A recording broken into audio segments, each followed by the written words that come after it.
Good morning, student. Myself Manoj Chotia from Raghunath Vidyalaya Ratangad. We are studying reproduction in a human being, and we divided in two parts: male reproductive system and female reproductive system. And we are studying female reproductive system. Female reproductive system is also divided into two parts: first, primary sex organ, and second, accessory reproductive organ or accessory sex organ.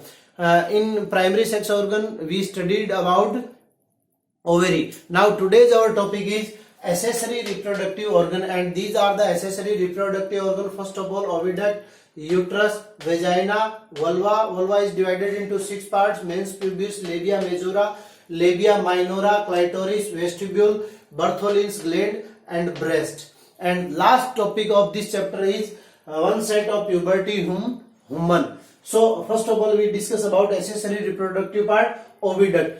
Oviduct, about 12 centimeter long, funnel shaped and coiled muscular tube is closely related with each ovary, which is called fallopian tube or oviduct or uterine tube. These are the name: fallopian tube, uterine tube, oviduct. Fallopian tube is extend from ovum side near ovary to uterus, of which anterior funnel shaped part is attached with ovary is called infundibulum. Around the edge many finger like projections are present, which are called fimbriae, and fimbriae is aperture like mouth of infundibulum is known as ostium.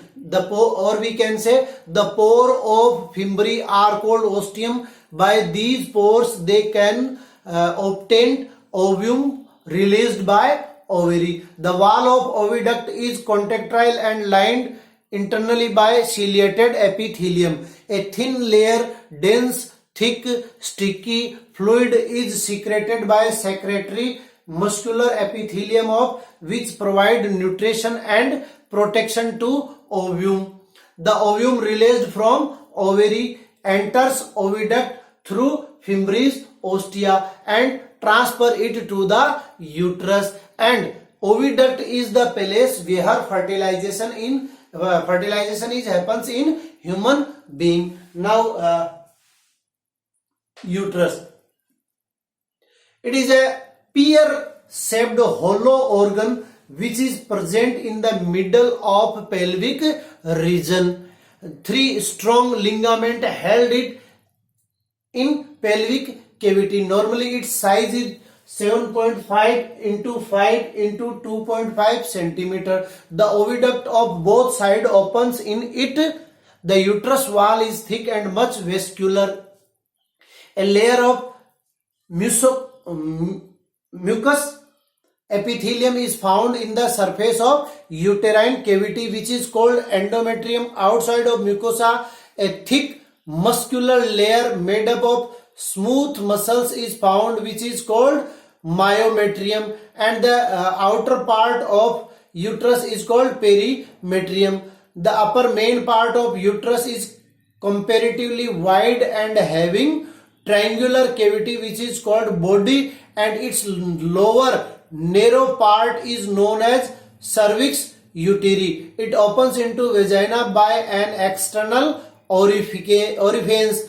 Embryo which is formed after fertilization remain attached with uterus wall, where protection and nourishment is provided to the embryo in the uterus. Means uterus is the main part where embryo can develop, and it opens into vagina with the help of cervix uteri. Now next topic is vagina. What is vagina? Cervix uteri grounded forms a flexible muscular membraneous tube-like structure called vagina. The cells of vagina wall store glycogen. So you have to remember which substances is stored by vagina: glycogen. The mucus present in vagina becomes acidic by fermentation of lactobacilli. Means lactobacillus bacteria are also present in vagina. So you have to remember two things. First, the storage material is glycogen in vagina, and bacteria lactobacilli are also found in vagina, which can protect from infection.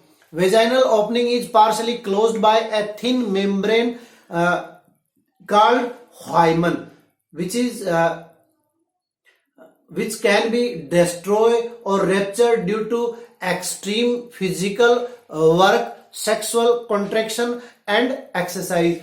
Besides working as a copulatory organ, vagina provides passage for the menstruation, discharge, and act as birth canal during birth of child. Now next our topic is vulva. Vulvas are the external genital of female are collectively called vulva. All external genitalia of female are collectively called vulva.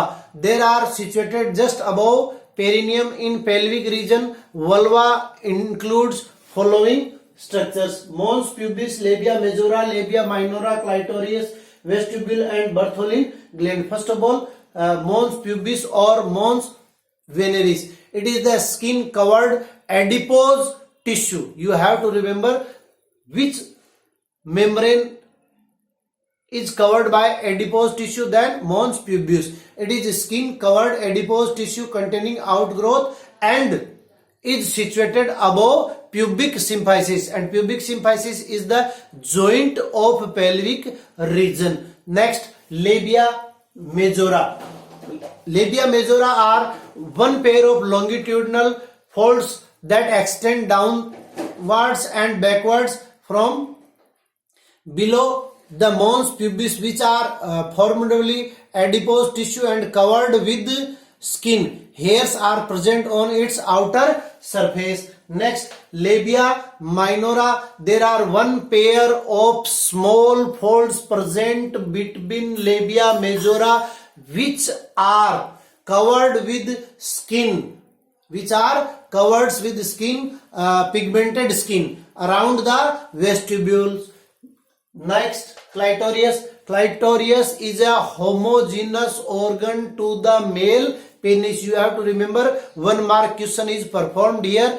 Which is the homologous organ of male penis in female? Then it is clitoris. It is a sensory and erectile organ found below mons pubis and anterior corner of labia minora. Next, vestibule. What is vestibule? A fissure like place situated between labia minora is called vestibule. Urinary tract and vagina opens in it by their respective orifices. Urinary orifice or meatus is present in the form of small pore just below the clitoris.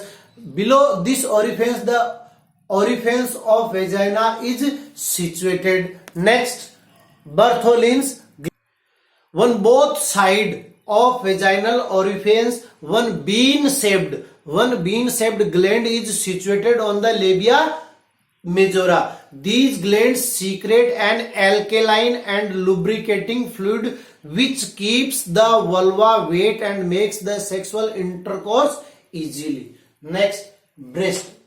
We know we are mammalia, so we found breast both in male and female, but they are inactive in male and active in female. Breast are act as accessory organ of female reproductive system. A pair of breast containing mammary gland is present in female. There are situated a pectoral muscles on front side of chest. The inner connective tissue of each breast is composed of 15 to 20 lobes. Among these, adipose tissue is found.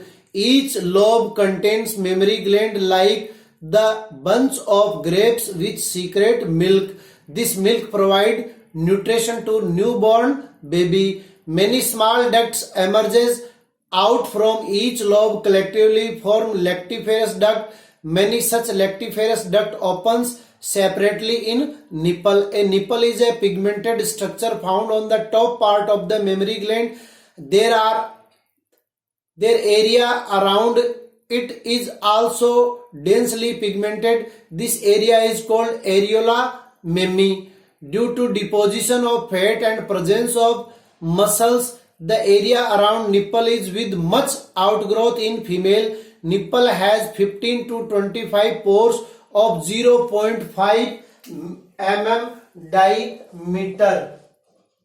Pores diameter is 0.5 mm and it is found in 15 to 20 in numbers. The growth and function of mammary glands are controlled by somatotropin, prolactin,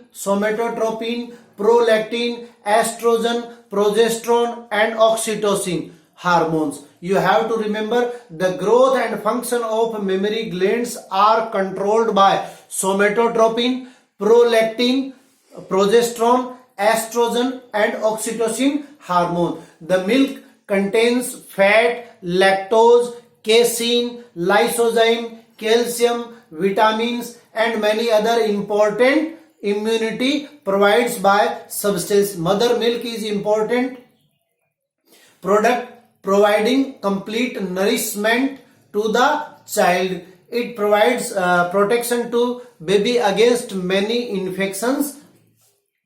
Female have more responsibility than males in reproduction because many important functions are conducted by female. Reproductive system, that is mating, to create favorable environment for fertilization, to provide nutrition to child during embryogenic stage, after parturition, synthesis and secretion of milk by mammary glands after birth. So female has so important part in reproduction. Now our last topic, onset of puberty in human. You know, the development of reproductive capacity by maturation of immature male and female reproductive organ in human is called puberty. Puberty starts earlier in female as compared to male. The puberty begins in male at the age of 14 to 16 years, which activate of testes and spermatogenesis, while in female it begins at the age of 12 to 16 years with the development of mammary gland and menarche. Menarche is the first menstruation cycle. So this is our chapter reproduction in human being, and this chapter is complete today. Now in next video we will start a new unit, embryology, which is depend upon the reproduction of human. So we study first this chapter. Thank you for today's class.